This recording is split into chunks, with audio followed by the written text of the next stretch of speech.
Learn the most empowering hiring techniques. Land the most desirable talent. Launch your company towards massive success. This is the Higher Power Radio Show with your host, Rick Gerard. Let's talk about why your company is not stacked with A players. Now, it's not because you can't afford them. At its root, the reason is narrowed down to one thing: your foundation. We tend to think of hiring as an activity rather than an essential function, like product or finance or even your pitch deck. So much time is invested into these activities. Yet hiring is the most critical component of building a successful business. In fact, most investors' decisions are heavily influenced by the people who are on board. Solidifying your foundation for hiring requires the same amount of care and work as do the other components of your company. It cannot be outsourced. Hiring needs to be owned by leadership, documented, and taught to everyone within the organization, because foundation is what attracts high performers to want to join your company, not just the paycheck. I'm Rick Gerard, and welcome to the Higher Power Radio Show. We help entrepreneurs and executives win the strongest hires by sharing insights from top performing, reliable entrepreneurs, game changers, and industry leaders, like our guest today, Mr. Steve Newcomb. Now, Steven is a product and engineering-led serial entrepreneur who has co-founded 4 successful venture-backed mission-driven startups. He's best known for co-founding Powerset, which is now Microsoft Bing, and scaling its engineering team, culture, and operations. Steve is also the author of some of the most fundamental essays on hiring culture and scaling engineering teams, including the original Cult Creation and In Defense of Introverts, which makes Steve the perfect expert for today's topic. Steve, welcome to the Higher Power Radio Show. Thanks for having me, Rick. We're going to discuss a couple things. Steve, thanks so much for being on the show. I'm really excited to have you because I've probably quoted 7 or 8 pieces of Cult Creation throughout on this show a dozen times or more. And actually, that was one of the articles that influenced my wanting to get better at recruiting quite a few years ago in my career. I'm excited to have you on. Today, we're going to discuss building a strong hiring foundation and then how to execute a outstanding interview. Sound like a plan? Sure. Let's start out with foundation, because you've got a lot of really good concepts on here. Let's talk a little bit about that. Tell me what's so important about having a strong foundation. Yeah, I think that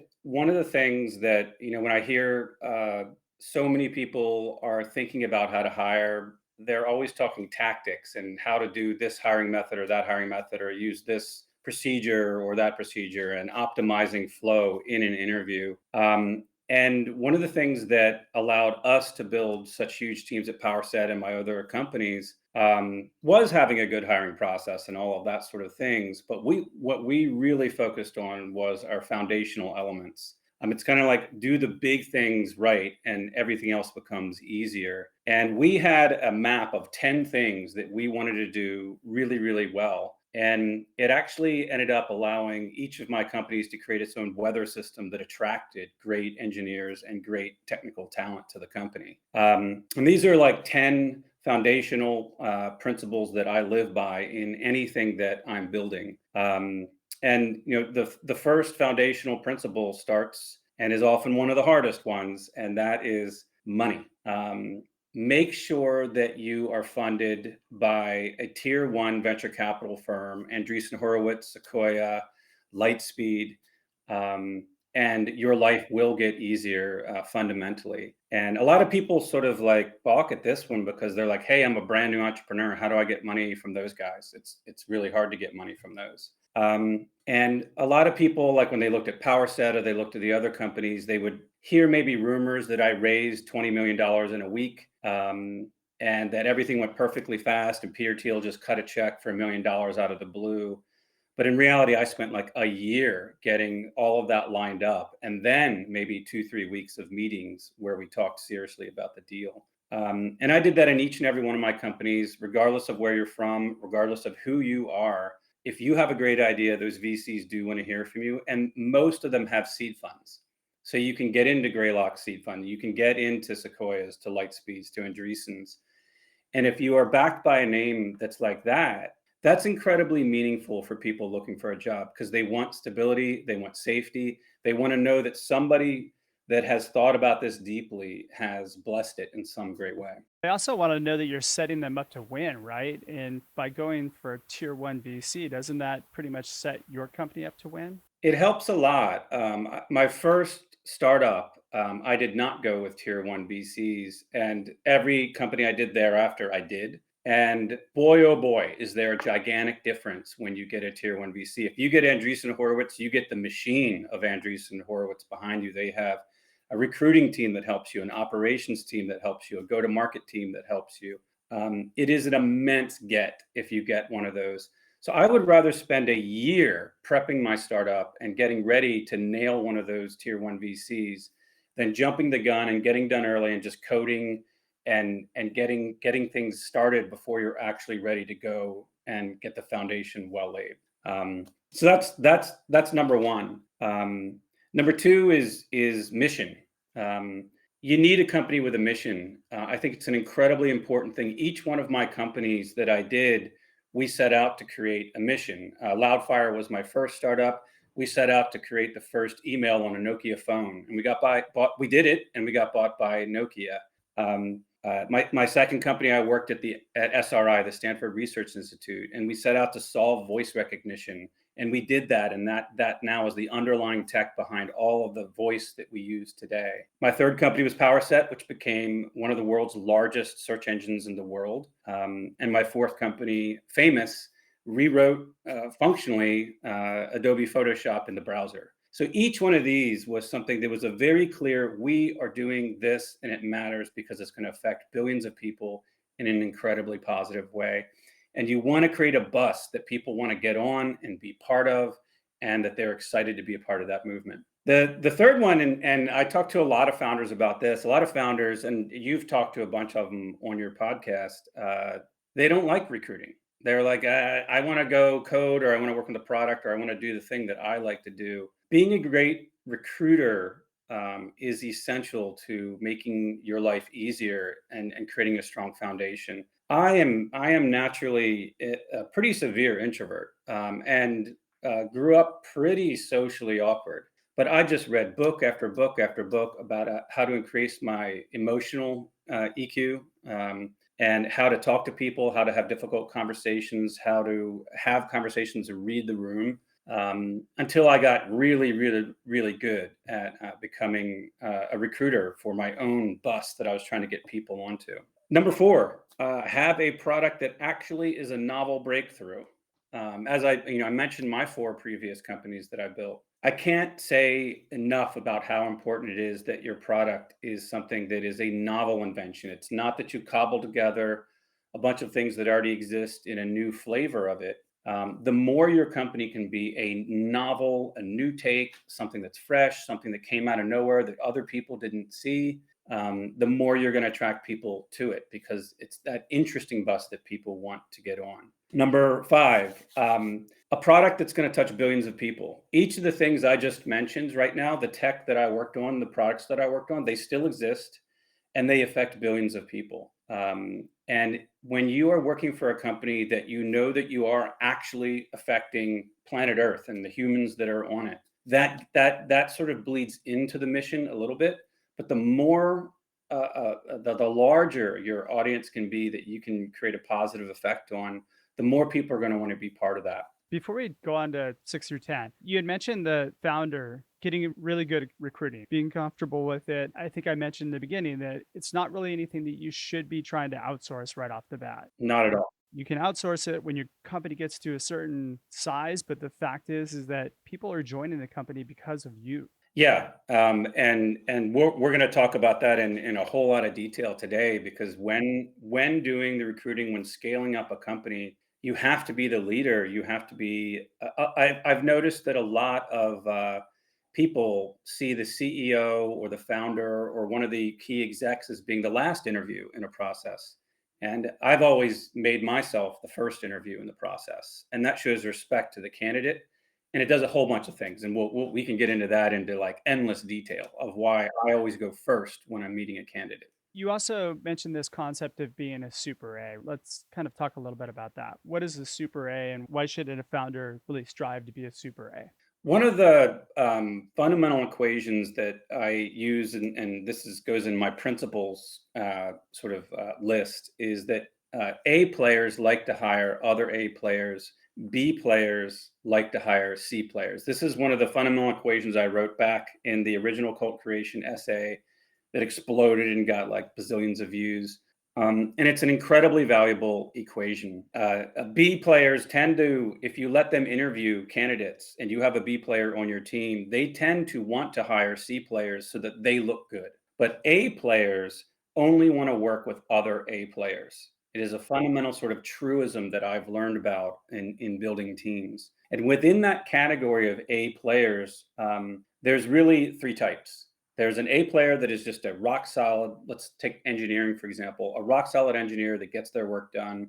Then there's a super productive A, and these are those engineers that, they can do the work of 10 people and they just exist.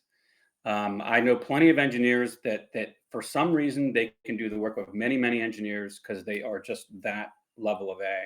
And then there's what I call super A recruiters. And that is someone who is not only an A-level engineer, not only are they 10 times as productive as other people, but they have a following. Those are the ones that I really, really, really dig into when I try to build my teams. And, and we've talked about it before, I talk hire slower and fire slower.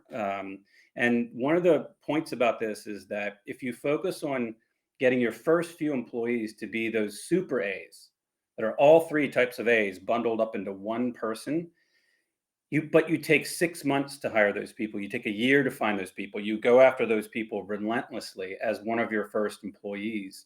And if you get that person on board, then you're suddenly supercharged in your hiring process, because then you can begin hiring very, very quickly because you can trust their judgment and the people who follow them. For example, at Powerset, I was the VP of engineering for the first year of the company, because I was after this guy, Chad Walters, to be my VP of engineering. And I was like, I want him to be the VP of engineering. And I interviewed him countless times. I talked to his family. I made sure that everything was right. And I was patient in getting the exact right person. And once we got him on board, we doubled in size in like a couple of months just because he was there. And we replicated that with other people in the company as well. We hired Tom Preston Werner in my company as an engineer, and he brought a whole gaggle of people with him. And for those who don't know who he left Powerset and he founded GitHub. And so if you get these types of super A's in your company, you can just say, hey, who are your 10 closest engineering friends who you think are rock stars? And you can go through a very lightweight, very quick interviewing process with those people because you trusted your super A, which maybe took you 6 months to get. And so it's this hire slow to get your super A's allows you to end up being able to hire much, much faster later on. And I see so many startups just hiring people because they're shocked they can hire anybody, and they're just like, I just need to get bodies in here. That's the challenging part. They always think, oh, God, I just need somebody to fill the seat. The work's not getting done. They start to panic, right? Then you make a decision that's based on your need as opposed to what the business needs, which is really the business needs an A player to be successful. And it's so much smarter to scale down and go slow in the beginning, have a very small team while you're trying to hit product market fit. Instagram, one of the oddest features of my life is I was actually their landlord, and they rented my extra office space, and there was really 4 guys sitting around facing each other in 4 desks, and that's all Instagram was until they were like millions upon millions of users. But every one of those engineers was a super A, and that is something that I try to replicate in every company that I create, is get my super A's in place and just focus on nailing that little bit, because if you get that, then everything else just starts to happen a little bit easier and the ball starts rolling down the hill for you. So is that more important to you than product when you first get started? I think that you have to have the foundational elements of your product being that it is a mission, it affects billions of people.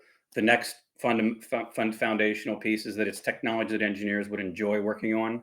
Those things need to be in place to really attract people. And then you need to have team. So if I have a killer founder that people want to follow, that's a team plus. If I have a killer VP of Eng that is a super A, that's a huge plus. If I have A's, nothing but A's on my team, other engineers know that.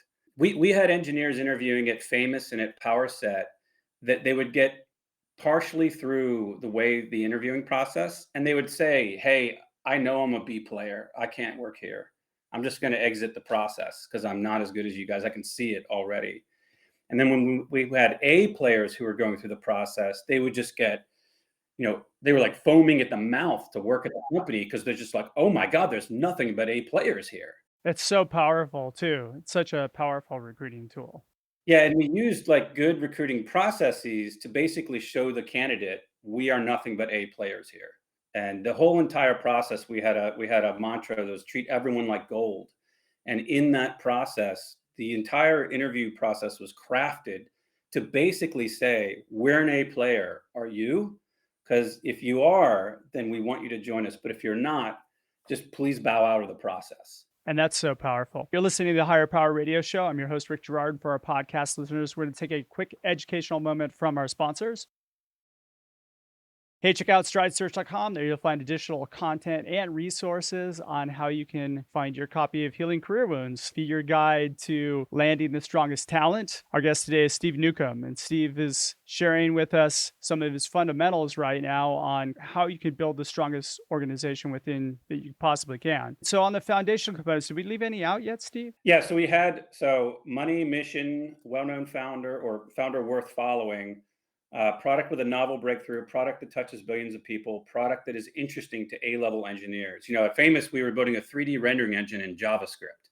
That has a lot of JavaScript engineers drooling right off the bat. That's just fun. Team, if you can get your super A's in place as a VP of Eng, that's a huge, huge win. And at first, I would only call them head of engineering, but imagine the difference of you're interviewing the head of engineering, and it's a total like somebody that you know their name, they're a person in the industry, you've been following them forever, and now you might get to work for them, versus a smart kid. It's a difference because when people join a company, again, safety is a major issue, and it makes you feel good, it makes you feel safe, it makes you feel like you're going to be taken care of if the leader of engineering has been there and done it before. Team, other A players in the team is number 9. And then, or no, I missed one, so they're out of order now. But the last 2 is good macro, and I stress this over and over and over again. I always try to create a company that is number 1 in my space. I want to be the winner outright. When Powerset was trying to take on Google and create a new search engine in 2005, there were 50 other search engines at the time. It was a wave of search engines that came along. We got the most funding. We got the funding from the biggest VCs. We had the biggest and most fundamentally important people in the industry working in our company, and we won because of it. All the other 49 search engines you've never heard of. They don't exist. And the thing we built still exists today and has billions of people using it. So if you're going to go into a space as a founder, you want to be, if you are number 1 and you can prove it, you can say, here's my numbers. We own 65% of the market already. That's a huge, huge win to get started with. And the last one is culture. I've written so many essays in defense of introverts, making sure that you have a transparent culture. When I would interview with candidates, I would be like, do you want to know my salary? Do you want to know my equity? What do you want to know about me? Do you want to know what's in my checking account right now? And I would let them ask me any question they wanted. Oddly, the most common question was, when was the last time you cried? I was like, every night at 4 a.m. So those are the 10. If everybody's taking notes, they were a little bit out of order, but those are the 10. And whenever I'm having difficulty hiring, I go back to my list of 10.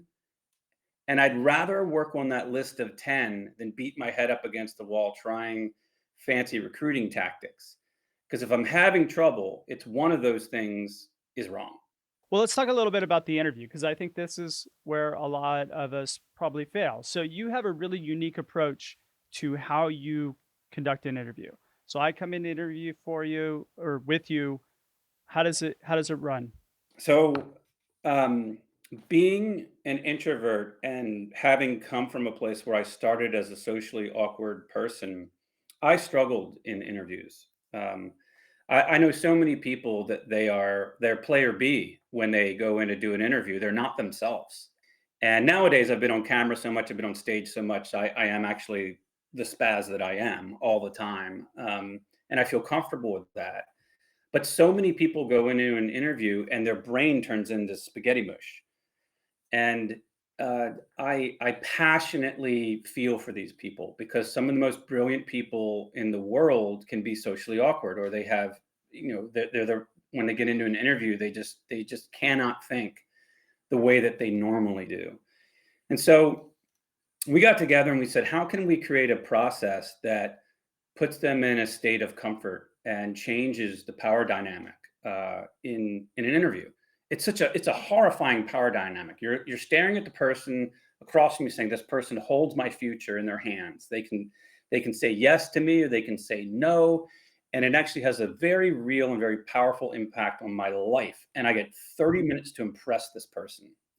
So number one, we started by, if a person made it to an interview, they were already really good. We knew them through one of our super A's or one of our A's. We knew them from somewhere and they were a little bit validated already. So what we would do is flip it and do a reverse interview and give the interviewee the power and take it from me, the interviewer. So two things: I would be their first touch, and their first touch was they got to interview me and I had to earn my job.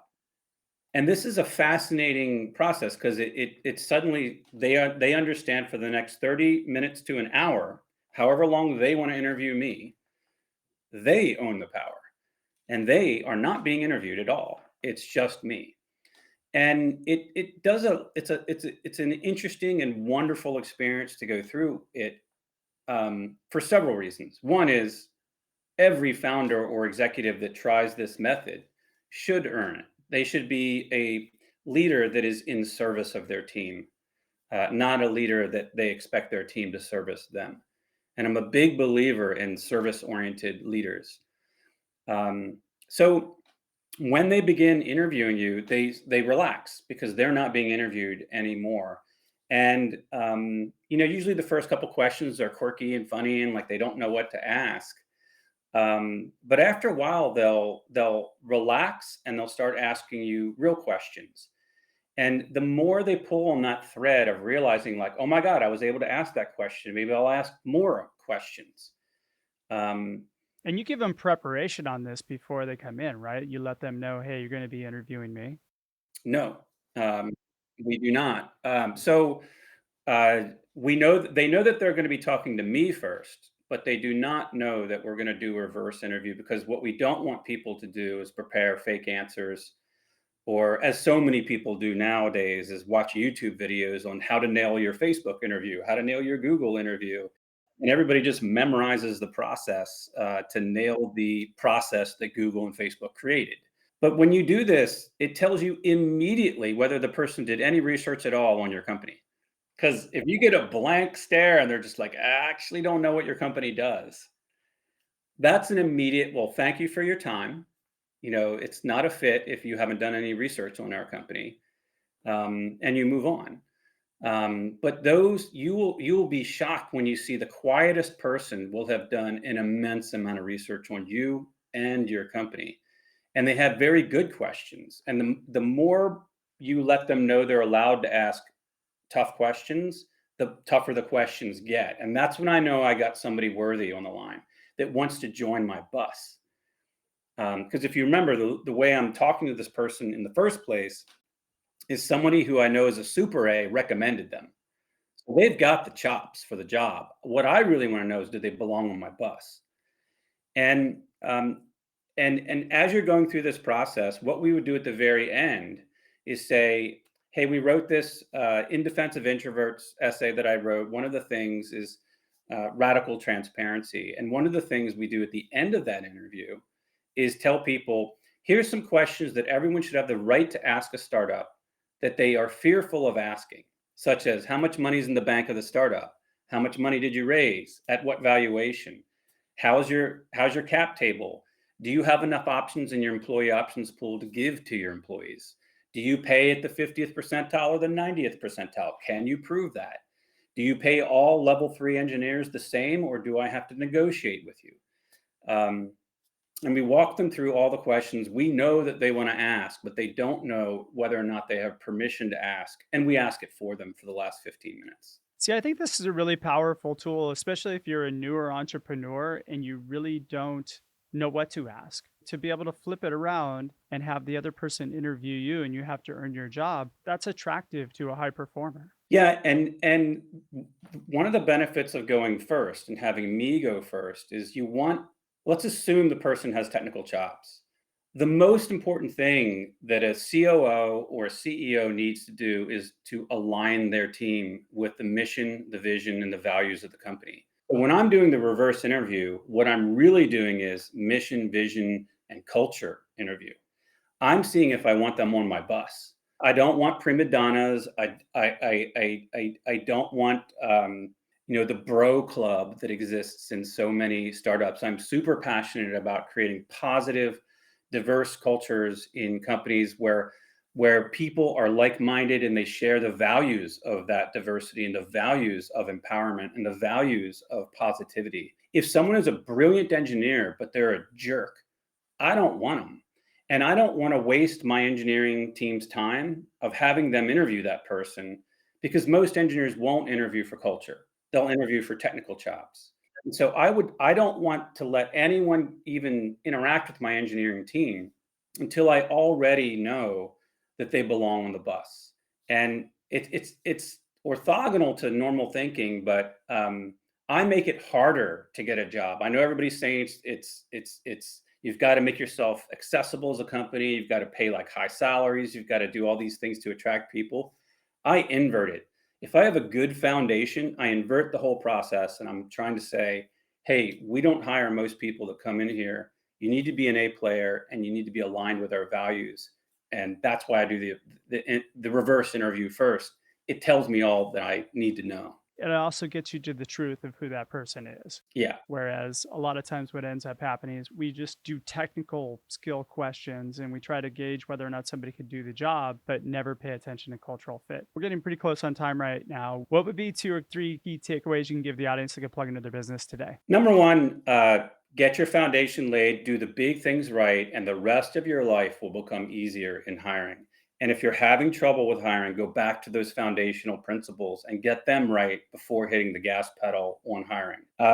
Number 2, spend all your time getting those first people in your company to be the super A's. That's above all of the things that I try to accomplish. It's that. Make sure they're super A types of people that are coming into the company. Make sure that they're aligned with you and your vision and your culture that you want to create. And number 3, be relentlessly creative. Do things to find people, to find those super A's in the beginning.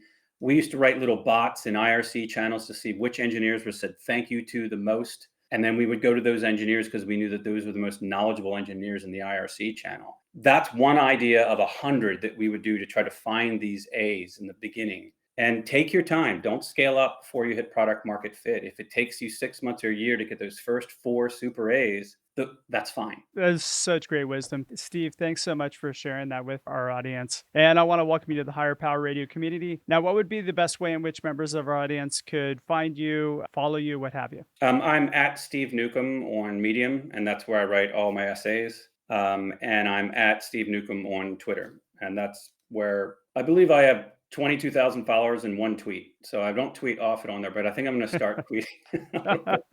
That's okay. I have like 2 followers and 10 tweets, so I'm right there with you. Yeah. Thanks so much for your time investment today. And I also want to thank our listening audience for tuning in to this week's episode of Higher Power. Quick thanks to our team, Brian Colburn, Andrea Ballin, and Ayla Gerard. If you're listening to the podcast, please subscribe, review, and share. After all, this show's for you, and we welcome your feedback. You can join the Higher Power Radio community at Higher, H-I-R-E, Power, P-O-W-E-R, radio, R-A-D-I-O.com, or you can drop me an email at rick@stridesearch.com. Tune in next Tuesday. Our guest is going to be Andy Paul. He's the founder of The Sales House. I'm your host, Rick Gerard, and you have been listening to the Higher Power Radio Show. Aloha. Thank you for listening to Higher Power Radio. Catch our LinkedIn Live show every Tuesday at noon or download the podcast on iHeartRadio, iTunes, YouTube, or your favorite podcast platform. We appreciate you joining us on Higher Power Radio with your guide to hiring success, Rick Giroux.